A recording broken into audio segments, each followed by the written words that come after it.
इसके पीछे लॉजिक नहीं है, दिमाग मत लगाना बाय द वे, लॉजिक नहीं है, लेकिन ट्रिक है, याद करने का ट्रिक है, लॉजिक नहीं है। तो फॉर्मूला लाफिंग गैस बहुत बार स्ट्रेट फॉरवर्ड पूछा जाता है, लेकिन मान लो अगर आपको याद नहीं है तो मैं आपको ट्रिक बताता हूं। वो ट्रिक मेरी नहीं है, मैं कन्फेस कर रहा हूं, लेकिन जिसकी भी है बेहतरीन है और आपको मजा आ जाएगा। इसका फॉर्मूला याद रखें तो रखें कैसे? तो सबसे पहले लाफिंग गैस यानी कि आपको वो हंसाएगी, आपको वो गुदगुदाएगी। तो देखिए यहां पर कोई इंसान हंसता है तो हंसता कैसे है, जरा उसको चेक कर लेते हैं। तो देखिए इंसान हंसता है चेहरे से, तो ये रहा फेस, उस फेस में हमको पता है दो होती हैं आंखें, ध्यान से देखना, और एक होता है नाक, और ये रहा उसका मुंह। ऐसे ही हंसता है ना, इस तरह से इंसान हंसता है।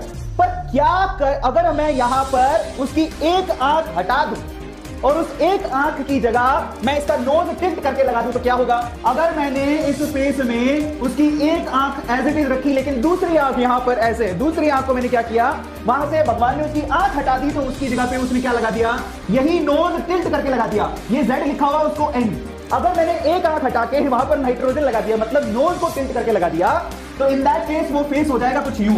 सबको दिखाई दे रहा है? तो आपको बस यहां से ट्रिक निकलेगा। Now this is the trick, आप लोगों को ध्यान रखना है। Now this is the trick. आपको लाफिंग गैस के केस में जरा ध्यान से देखिए इसको, यहां पर देखिए क्या बना, this is N, okay, N का टिल्टेड पार्ट ये रहा 2 and then O. So finally laughing gas जो होती है उसका फॉर्मूला होता है N2O। इससे बढ़िया ट्रिक क्या होगी? क्या ट्रिक है? लॉजिक नहीं है। तो सवाल ये कि वाटर गैस क्या होती है, सवाल ये कि प्रोड्यूसर गैस क्या होती है।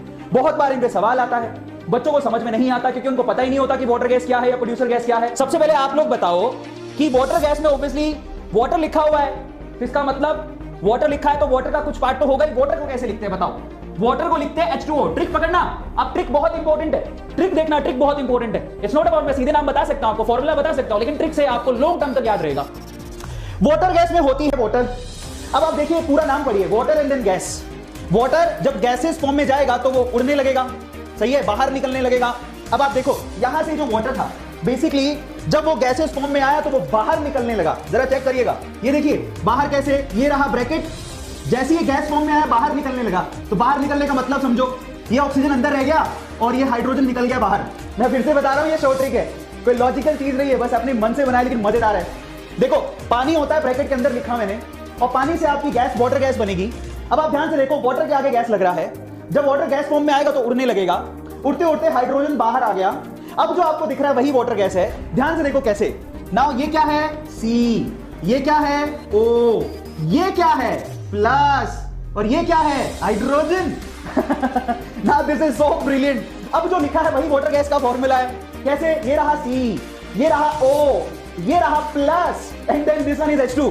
तो ये है ओवरऑल वाटर गैस का फॉर्मूला। देखिए अगर वाटर गैस के सामने प्रोड्यूसर गैस भी लिखा है तो उसका आंसर कैसे करोगे? वाटर गैस के साथ प्रोड्यूसर गैस लिखा है, इन दोनों का आपस में है संबंध, मतलब इनका है इंटर रिलेशन। कैसे? जरा चेक करो, अगर आपने यहां पर हाइड्रोजन की जगह सिर्फ नाइट्रोजन लगा दिया तो प्रोड्यूसर गैस बन जाएगी। मतलब समझिए, कार्बन मोनोऑक्साइड प्लस नाइट्रोजन, बहुत ही बढ़िया, carbon monoxide plus nitrogen is called producer gas. इसको लगता है कि हाँ मजेदार था और मुझे याद हो गया, लिखो सब लोग चैट सेक्शन में।